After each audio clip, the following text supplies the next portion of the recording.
In preparation of Veilguard coming out, I'm going through all the Dragon Age games, books, comics, shows, and movies. It's a lot, but I want to do it. But to prepare for this, I had looked up all the external canon media for Dragon Age and found this 5-part mini-series called Warden's Fall.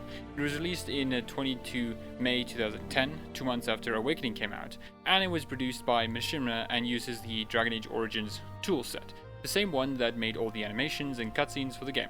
Warden's Fall covers the events before Awakening by following Kristoff, whose body we see in Awakening, and said body gets possessed by Justice. Now the first question that came to my mind was, is this even canon? And apparently it is, though this article declaring it's canon seemingly doesn't exist anymore. But even though it says it's canon, the miniseries doesn't align well with Awakening. But I didn't know that until I finished watching it, and it is an interesting series. So what happens in Warden's Fall? The series opens up with a quick summary that the Blight has ended, but there are still Darkspawn hordes to kill. Simple enough, but what's interesting is that it doesn't mention the Warden sending members of their order to help rebuild in Ferelden, nor does it mention they are Elysian Wardens. It's not a big deal and probably wasn't mentioned because Warden's Fall wasn't a primer for Awakening. It came 2 months after Awakening, so anyone watching this would most likely be familiar with the game and the lore surrounding it, and those who are watching it without playing Awakening really don't need it. Though what is odd is that they don't give the Orlesian Wardens their accents. Kristoff is a Ferelden, but the other Grey Wardens with him must be Orlesian, but they don't sound like it, which is fine I guess, but it is an odd thing to do. The first part opens up with Kristoff and his unit hunting down Darkspawn. The Darkspawn attacked a village on their way to retreating. A mage in the unit wants to heal those still alive, but Kristoff denies it, which is cool to see this side of the Wardens. Sometimes the games don't really let us see that some of the Wardens don't really help everyone they can on the way, but are just focused on Darkspawn.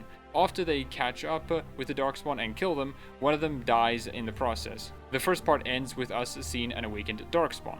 The second part shows us refugees going to Amaranthine to find a better place to live.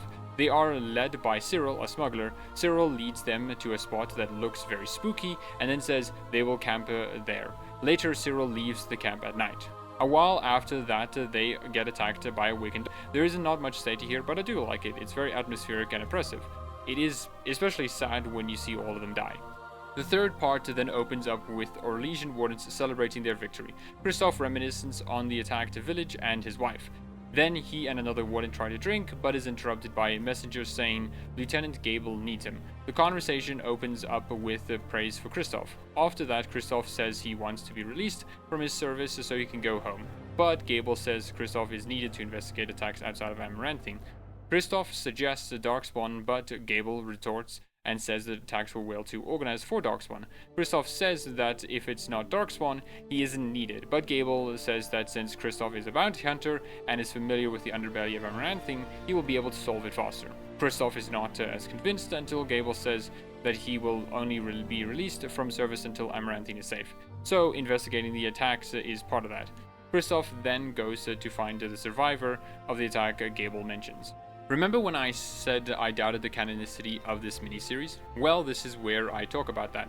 In-game, Kristoff is investigating why the Darkspawn is still active after the Blight has been ended, as opposed to the series where he is told to investigate attacks against refugees by normal people. The game doesn't even suggest that there were any attacks against refugees by people or Darkspawn. And certainly not near Blackmarsh. Seneschal Varel says that Kristoff was investigating the Darkspawn, and Kristoff notes don't suggest anything about refugees being attacked. So the series and the game don't align here. The game simply has Kristoff investigate the Darkspawn, which eventually leads him to go into Blackmarsh, not because of Cyril saying he should, but because some random guy collecting peat near Blackmarsh says he saw talking Darkspawn there. Why did the series go into this direction? Maybe it was to add a sense of mystery. If it followed what the game did, it wouldn't have been as mysterious or have any kind of tension. It also wouldn't have been as actiony. Adding a bit of obscurity would help to make it feel more mysterious, but I'm not sure if that is the case. Kristoff investigating why the Darkspawn haven't left would still have mystery and tension, though it would be very straightforward. Maybe that is why they changed it. It would have been a lot quicker. Though another reason could be that the story needed to be like that to utilize the new backstory they made for Kristoff.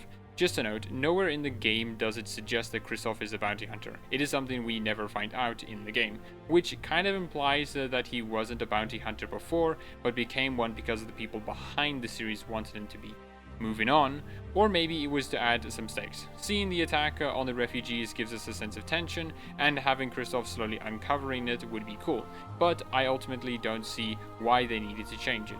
It just seems weird that they changed a lot. I don't see the point of it at all. It seems to put the canonicity of the series into question. How can it be canon when the game never mentions anything from the miniseries? Back to it, the series then cuts to Cyril and Amaranthine meeting an unnamed human mage. He gives Cyril money for sending those refugees and says the mother is pleased with it. He then says the mother requires more. Cyril is freaked out, but says he will do it. Now this is interesting. In Awakening there isn't any humans who worked for the mother, and the human mage is never mentioned in-game. I don't think it's a bad thing, but it is interesting the series went with this. I guess the idea was that the mother's influence was strong, but also what's interesting is that the mother needed people. It is never explained why she needed them. It could be that she used them for food or something relating to Black Marsh, but that is just speculation. Ultimately, I think this does put the series' canonicity more into question.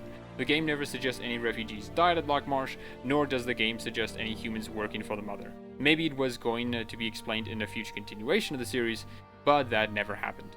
The fourth part starts with Kristoff talking to the survivor and finds out the name of the person that led them there, Cyril. But what's weird here is that the survivor doesn't know that they camped at Black Marsh. Not saying it's impossible for Cyril not to tell the refugees the location of where they were, but what about the people who found them? Couldn't they have known where they were? It's odd. Kristoff doesn't know where Cyril is, so he goes to an old contact of his, Bartholomew, a dwarven pimp. The chat devolves into him shouting that he is a Grey Warden and to look at his Grey Warden symbol. That isn't a Grey Warden symbol, but I would let this slide in Bartholomew's case because I am not arguing with Kristoff. Bartholomew tells him where Cyril is and he leaves to go find him. Cyril is in an underground fight club called the Blood Duel, which is cool, and it's interesting this was never mentioned in Awakening, to my knowledge at least. I could totally see this being a series of side quests where we fight a bunch of dudes, and at the end we get called something like Bloodletter or Champion, though the former is a lot cooler. Kristoff then starts looking for Cyril, but gets noticed by some thugs and kills them. Cyril sees this and thus starts the chase sequence. Part 5 is where I want to compliment just how good this miniseries is on a technical level. This is all being done using the Origins toolset that has been made for cinematics, and it shows the potential for what could have been. Not saying that Bioware did a poor job, the cinematics in Dragon Age Origins looks fantastic, but it is clear that the game's toolsets can be used to great effect. Just look at the chase sequence. I sometimes forget the canned animations that Dragon Age Origins uses just watching this, and just the energy this sequence has is amazing. And I also want to mention how this series uses color. It's a lot darker and, sorry for not knowing exactly, but it has high contrast as well. I like it. I think it invokes the grittier side of Dragon Age more, which makes sense for the story, and the voice acting is spot on for Kristoff and other characters. They really did a good job on their performance. The chase ends when Cyril is cornered on the rooftop of the castle. Kristoff approaches him, but Cyril decides to fall off.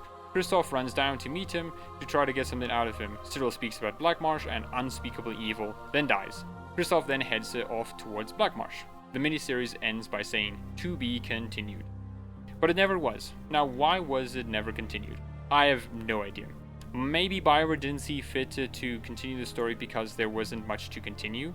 This was made after Awakening. We know what happens to Kristoff and what happens to his wife. Or maybe the miniseries didn't do too well and thus they didn't continue it. Another idea is that the series would conflict with canon even more. The way the series ends suggests that Kristoff would go straight to Black Marsh, meaning all the notes, maps, and time spent at the inn would seem unlikely, or many other possible theories. If you know why it ended, please do tell. It would be very interesting. But what would have happened if the story did continue? For one, I think it would be a lot shorter because Kristoff would go into Black Marsh and then die. I'm not saying it would be a 2-part series, it's just that it wouldn't be that long as the first miniseries. But I could be wrong. Maybe the miniseries would have the unnamed human mage serve as an antagonist role for Kristoff, where they parts switch between them with each of their perspectives, and it can end with Kristoff dying to him. Bartholomew might be in it as well and could take over what Cyril was doing, and we might get an answer on why the mother needed refugees. As I said, maybe it was for food, or maybe it was to weaken the veil around Black Marsh even more to free the Countess, but this is just me speculating. And that is Warden's fault. It is an interesting series. Despite its contradictions to canon, I think in a vacuum it is a good series. The voice acting is well done, the cinematics themselves look great, and the story isolated from the actual game is interesting. But I think the series is limited in a big way because it can't be more than just documenting what Kristoff did before awakening, which is most likely why it conflicts with canon. I hope you enjoyed this video. If you liked it, perhaps consider liking it. If you maybe want to share your thoughts about Warden's Fall, please do down below in the comments. And also maybe consider even subscribing. That would be cool. And yeah, thank you, and I hope you enjoy the rest of your day.